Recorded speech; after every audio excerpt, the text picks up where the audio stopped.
Eggs have had an unusual journey through the nutritional advice given to people with diabetes. For decades, they were limited or discouraged because of concerns about dietary cholesterol and cardiovascular risk. Then the evidence on dietary cholesterol was revisited, and the consensus shifted toward recognizing that for most people, dietary cholesterol from eggs has a smaller effect on blood cholesterol than originally thought. Now, eggs are generally considered an acceptable breakfast option for adults with diabetes, and this is where the conversation usually stops, leaving out the part that is arguably the most clinically important. Not whether eggs are acceptable, but how the meal surrounding them is structured, and how the structure determines whether the breakfast with eggs becomes one of the best tools available for morning glucose control, or one that inadvertently produces the same spike and crash that the egg itself was never responsible for. That distinction between what the egg does and what the meal around it does is the most practically useful piece of information I can give you about eggs and diabetes, and it is the one this video is organized around. Before anything else, what I share here is educational information only.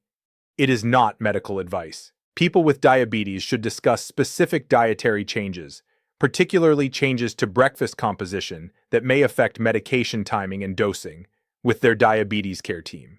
I am Dr. Andrew Carter, and I have spent 15 years working exclusively with adults over 60. Subscribe to this channel now, because every week I bring you specific, grounded information about what your body needs after 60. The glycemic profile of eggs is exceptionally favorable for blood sugar management. Eggs contain essentially no carbohydrate, producing no direct glycemic stimulus from the egg itself. 2 eggs contain approximately 12 grams of high-quality protein, 10 grams of fat, and less than 1 gram of carbohydrate. The protein and fat in eggs produce a slow gastric emptying effect that extends the absorption time of any carbohydrate consumed at the same meal, reducing the rate at which glucose from the accompanying carbohydrates enters the bloodstream and flattening the postprandial glucose curve. This gastric emptying mechanism is the most practically important thing to understand about eggs and blood sugar. The egg does not block the carbohydrate from being absorbed. It slows the rate of absorption by extending the time the meal spends in the stomach before entering the small intestine. A piece of white toast consumed alone empties from the stomach and produces its full glucose spike within 30 to 45 minutes. The same piece of white toast consumed alongside 2 eggs empties more slowly, with the glucose entering the bloodstream over a longer period, producing a lower peak blood glucose and a more gradual rise and fall. The problem is that the white toast spike, even when blunted by the eggs, still occurs, and 2 pieces of white toast produce a spike that the eggs cannot fully buffer. The clinical implication is that the choice of carbohydrate accompanying the eggs determines the glucose outcome of the breakfast, not the eggs themselves. Eggs alongside white toast or a bagel and orange juice produce a worse metabolic response than eggs alongside vegetables, full-fat Greek yogurt, or a small portion of whole grain oats, not because the eggs have changed, but because the glycemic load of the accompanying foods has changed. Type in the comments right now what you typically eat alongside your eggs for breakfast, because the pattern in those comments will tell me something directly relevant to whether the egg breakfast most people are eating is producing the blood sugar benefit that eggs are capable of supporting. The protein quality of eggs, specifically their leucine content and complete essential amino acid profile, has a second and distinct blood sugar benefit that operates through the insulin and muscle pathway rather than the glycemic pathway. Leucine is the primary amino acid that activates mTOR signaling in skeletal muscle and drives muscle protein synthesis, and it is also a specific stimulus for insulin secretion from the pancreatic beta cells. 2 eggs provide approximately 1.8 grams of leucine, which is at the lower end of the range sufficient to stimulate a meaningful muscle protein synthesis response in adults over 60 who need 2.5 to 3 grams of leucine per meal to hit the leucine threshold we discussed in our leg strength and muscle preservation video. The insulin secretion stimulated by dietary protein, specifically leucine-containing protein, is qualitatively different from the insulin stimulated by dietary carbohydrate in a way that matters for people with type 2 diabetes. The insulin response to protein is smaller in magnitude and more gradual in onset than the insulin response to carbohydrate, and it is accompanied by a proportional rise in glucagon that prevents hypoglycemia. This balanced insulin and glucagon response to protein maintains blood glucose stability rather than producing the sharp insulin peak, followed by potential glucose drop that accompanies the insulin response to a high-carbohydrate meal. A study published in the American Journal of Clinical Nutrition found that adults with type 2 diabetes who consumed a high-protein breakfast showed significantly lower postprandial glucose responses, not only at breakfast, but at lunch and dinner on the same day, a phenomenon called the second meal effect. The protein at breakfast appears to prime the insulin secretory response and the muscle glucose uptake pathway in a way that benefits glucose management throughout the entire subsequent day, not only in the hours immediately following the meal. The cooking method and oil choice for eggs is specifically relevant to the inflammatory and oxidative dimension of metabolic health in adults with diabetes, and the practical guidance here differs from what most adults assume. Eggs cooked in industrial seed oils at high temperatures, specifically vegetable oils including sunflower, corn, and soybean oil, at the temperatures used for frying, produce lipid peroxidation products that are directly absorbed with the meal and have documented pro-inflammatory and endothelial disrupting effects. The omega-6 polyunsaturated fatty acids in these oils are specifically unstable at the temperatures of conventional frying, breaking down into aldehydes and other reactive compounds that are the primary cardiovascular concern from fried food rather than the cooking fat calories per se. Eggs cooked in butter, extra virgin olive oil at lower temperatures, or coconut oil do not produce this lipid peroxidation issue at equivalent cooking temperatures because the saturated and monounsaturated fats in these oils are substantially more heat stable than the polyunsaturated fats of seed oils. The specific concern about butter for people with diabetes and high LDL cholesterol is the saturated fat content and its LDL raising effect. And in this context, a small amount of extra virgin olive oil is the most evidence-supported choice for egg cooking that avoids both the lipid peroxidation concern of high-temperature seed oils and the LDL concern of large amounts of saturated fat. Hard boiling and poaching eliminate the cooking oil question entirely and produce eggs whose nutritional profile is intact without any added fat, making them the most straightforwardly cardiovascular neutral preparation methods. Scrambled eggs in a non-stick pan with a small amount of olive oil or a modest amount of butter represent the middle ground options for adults who prefer the texture of cooked scrambled eggs over poached or hard-boiled.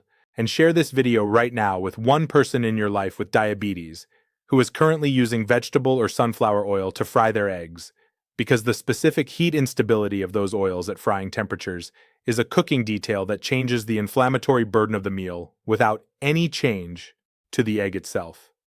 And if you are not yet subscribed to this channel, tap that button now and ring the bell. The timing of breakfast, and specifically of an egg-based breakfast, has specific implications for glucose control throughout the day that the second meal effect research I described makes more significant than most people realize. Multiple studies have found that consuming the majority of daily calories, and specifically a higher proportion of protein and fat, earlier in the day rather than later produces better glucose control, higher insulin sensitivity through the day, and lower postprandial glucose responses to subsequent meals. The circadian biology of insulin sensitivity, which is highest in the morning when cortisol is activating the body and cells are most responsive to insulin signaling, and lowest in the evening when the body is preparing for overnight fast, means that the same meal produces a different glucose response depending on when it is consumed. A clinical trial published in Obesity found that adults with type 2 diabetes who ate a large breakfast including protein and healthy fat showed significantly better glucose control throughout the day and lower HbA1c over 3 months compared to those who ate the same total calories, distributed with a smaller breakfast and larger evening meal. The egg-based high-protein breakfast is specifically one of the meals most appropriate for capitalizing on the morning insulin sensitivity advantage, and consuming it within the first 60 to 90 minutes of waking aligns the meal with the period when glucose disposal by muscle cells is most efficient. If you are not yet subscribed to this channel, tap that subscribe button now and ring the bell. The cholesterol question deserves a specific and honest answer rather than a general reassurance, because the evidence has nuances that the simplified take on eggs and cholesterol does not capture. The largest meta-analyses of dietary cholesterol and cardiovascular risk have found that in most people, moderate egg consumption, up to 1 egg per day, is not significantly associated with increased cardiovascular events or mortality. However, the evidence in people specifically with type 2 diabetes is more variable.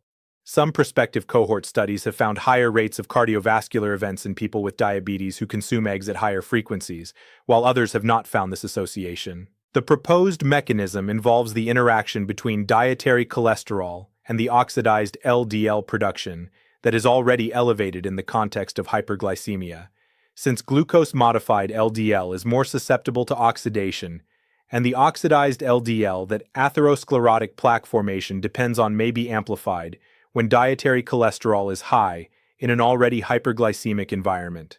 The practical guidance for most adults with type 2 diabetes is that up to 1 egg daily is consistent with most evidence-based dietary guidelines, and that the preparation method and the accompanying meal composition matter more for the metabolic outcome of egg consumption than the egg count per day within that range. Adults with very high LDL cholesterol, specifically LDL above 4.0 millimoles per liter, or those with established cardiovascular disease alongside diabetes, should discuss their specific egg intake with their diabetes and cardiology team, rather than applying a general guideline. The fiber at breakfast finding is the last specific point I want to address because it is the food combination change that produces the most consistent improvement in the egg breakfast glucose response when implemented practically. Adding non-starchy vegetables, specifically spinach, tomatoes, peppers, courgette, or mushrooms, to an egg-based breakfast provides soluble fiber that further slows gastric emptying and adds fermentable substrate for the gut bacteria that produce the short-chain fatty acids with specific insulin-sensitizing effects. The glucose response to an egg, vegetable, and small whole grain combination is measurably more stable than the response to the same eggs with processed carbohydrate across multiple continuous glucose monitoring studies. Here is the practical breakfast framework for adults with diabetes who eat eggs. The combination that produces the most consistently favorable glucose response is 2 eggs cooked in extra virgin olive oil, or poached, alongside a substantial portion of non-starchy vegetables prepared with the same oil, and if a carbohydrate is included, a small portion of whole grain, toast, steel-cut oats with added protein, or legumes rather than white bread, bagels, juice, or processed breakfast cereals. Avoid the combinations that negate the egg's blood sugar benefit.